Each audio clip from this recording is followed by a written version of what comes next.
शांतिपुर नाम का गांव था। वहां के लोग काफी शांति प्रिय और खुश मिजाज थे। उसी गांव में एक रात दिनेश और राजेश नाम के दो दोस्त बाहर से आ रहे होते हैं और रात हो जाती है। अरे राजेश भाई, थोड़ा जल्दी जल्दी चलो। आप तो नई दुल्हन की तरह आराम आराम से चल रहे हो। रात हो गई है और आगे सुनसान रास्ता है।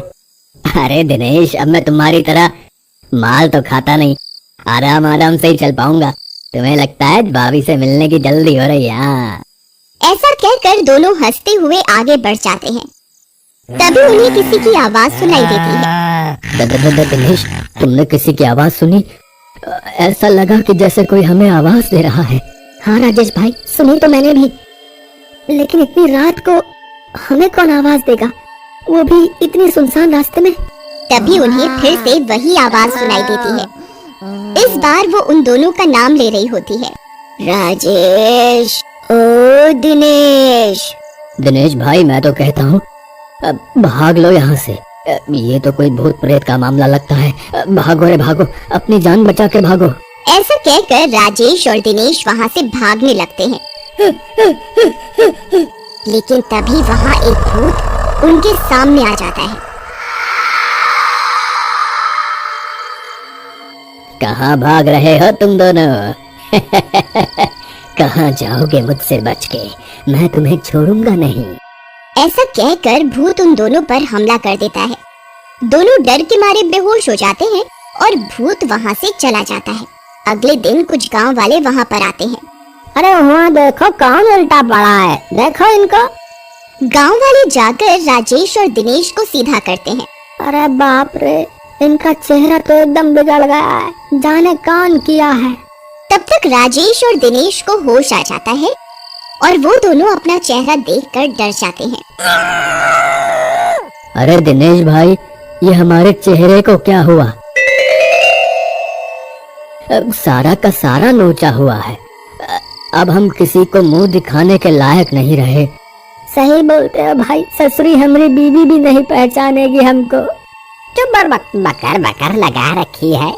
अरे तुम दोनों रोते ही रहोगे कि बताओगे भी कुछ? क्या हुआ है? कौन बिगाड़ा तुम्हारा होलिया? कौन आमिर खान तो नहीं हो तुम लोग जो इतना रो रहे? फिर दिनेश और राजेश उनको रात वाली सारी बातें बताते हैं, जिसे सुनकर गांव वाले हंसने लगते हैं।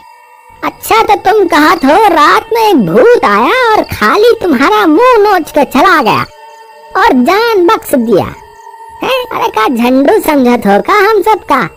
न जाने कहाँ से पिट पिटा के आ रहे, फालतू बतला रहे। नहीं भाई, हम सच कह रहे हैं, सच में ऐसा ही हुआ था।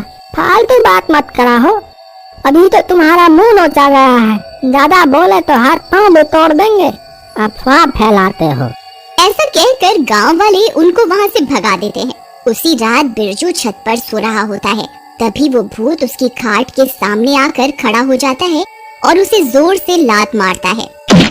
कौन है? किसने मुझे लात मारी? किसकी मौत आई है? लेकिन जैसे ही वह भूत को देखता है, उसकी सिट्टी पिट्टी गुम हो जाती है। उसकी आंखें फटी की फटी रह जाती हैं।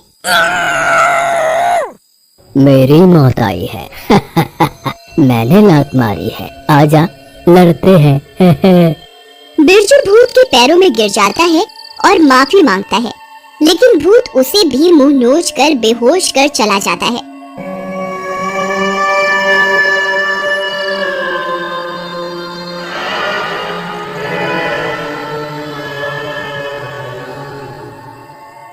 अगले दिन बिरजू, दिनेश, राजेश और बाकी के गांव वाले सरपंच के पास जाते हैं और सरपंच को पूरी बात बताते हैं। अरे अब तुम भी बिरजू इन राजेश और दिनेश की बातों में आ गए। ये तो वैसे ही डरपोक हैं। अरे भूत वूत कुछ नहीं होता। अरे कोई लुटेरा होगा जो मुखौटा लगा के लूटपाट करने के इरादे से आया होगा।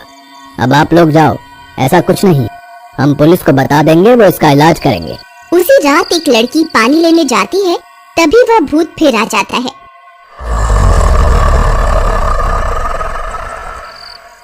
लड़की, थोड़ा सा पानी हमें भी पिला दो। भागो रे भागो, अपनी जान बचा के भागो।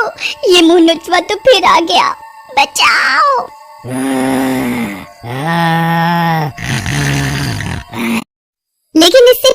लड़की वहां से भाग पाती, भूत उसको पकड़ लेता है और मार डालता है। अगली सुबह गांव वालों को उस लड़की की लाश मिलती है। अरे गांव वालों, ये दुष्ट तो अब जान भी लेने लगा है।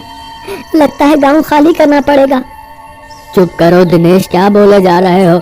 अरे हमारा घर है भाई, हमारा गांव है, हम खाली करेंगे? अरे वो जाएगा जो बाहर से आया है, समझे?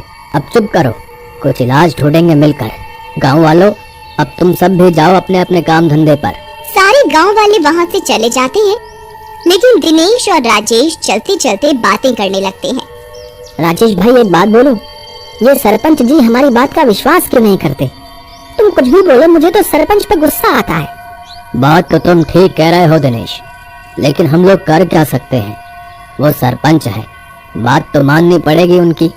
क्यों ना इन पर नजर रखी जाए, लेकिन हम किसी को बताएंगे नहीं। इसके बाद दोनों सरपंच के घर के बाहर छिपकर बैठ जाते हैं और रात होते ही सरपंच अपने घर से निकलता है और नदी की तरफ जाता है। राजेश और दिनेश भी उसके पीछे पीछे चलने लगते हैं। तभी सरपंच एक जगह रुक जाते हैं और अपने पास से एक डंडी निकालकर जोर जोर से चिल्लाने लगता है। हीम क्लीम मुंह नोचुआ, हीम क्लीम मुंह नोचुआ। तभी वो भूत प्रकट हो जाता है। क्या हुक्म है मेरे आका?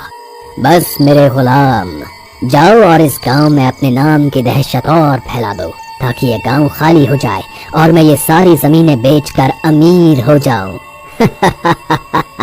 इसके बाद भूत वहां से चला जाता है और सरपंच भी अपने घर को चल पड़ता है।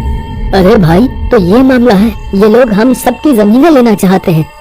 इस सरपंच को मैं जिंदा नहीं छोड़ूंगा। अरे राजेश, गुस्सा करके कोई फायदा नहीं है। इस सरपंच के बच्चे को तो हम जब चाहे निपटा देंगे। हमारा असली मुकाबला तो उस भूत से है। हाँ दिनेश भाई, बात तो आप सही कह रहे हो। चलो पहले इस भूत का हिसाब कर लेते हैं, इस सरपंच को बाद में हम देख लेंगे। मेरे जान पहचान के एक साधु बाबा हैं, क्यों ना उनकी मदद ली जाए। चलो उनके ही पास चलते हैं। उसके बाद राजेश और दिनेश साधु के पास पहुंचते हैं।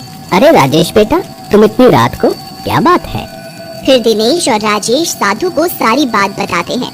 देखो राजेश बेटा, उस भूत की सारी शक्ति उस लकड़ी में है जो सरपंच के पास है। अगर वो लकड़ी हमारे पास आ जाए तो हम उस भूत को रोक लेंगे। लेकिन बाबा, वो दुष्ट सरपंच हमें वो लकड़ी क्यों देगा? बेटा, हमने कब कहा कि वो हमें देगा? वो हमें उससे छीननी पड़ेगी और ये काम हमें जल्दी ही करना होगा। उसके बाद तीनों योजना बनाते हैं और योजना के अनुसार अगली रात को वो तीनों भी सरपंच के पीछे चल पड़ते हैं। सरपंच नदी के किनारे पहुंचकर लकड़ी निकालकर फिर से भूत को बुलाता है और उसे फिर से गांव में दहशत फैलाने के लिए भेज देता है। लेकिन वो जैसे ही अपने घर जाने के लिए मुड़ता है, दिनेश उसे जोर से लात मारता है। सरपंच नीचे गिर जाता है और उसके हाथ से लकड़ी दूर गिर जाती है।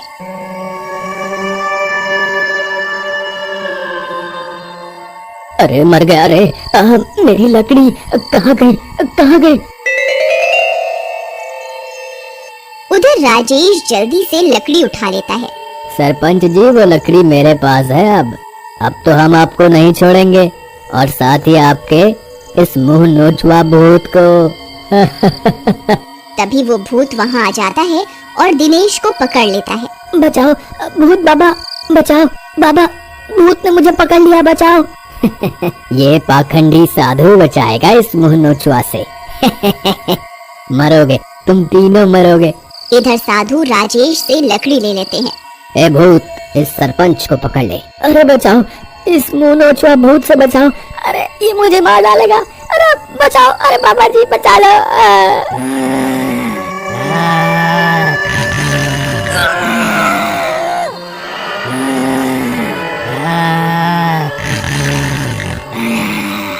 लेकिन साधु भूत को नहीं रोकते। थोड़ी देर में ही भूत सरपंच को मार देता है। उधर साधु बाबा भी अपने मंत्रों की शक्ति से उस लकड़ी को जला देते हैं। जैसे ही लकड़ी जलती है,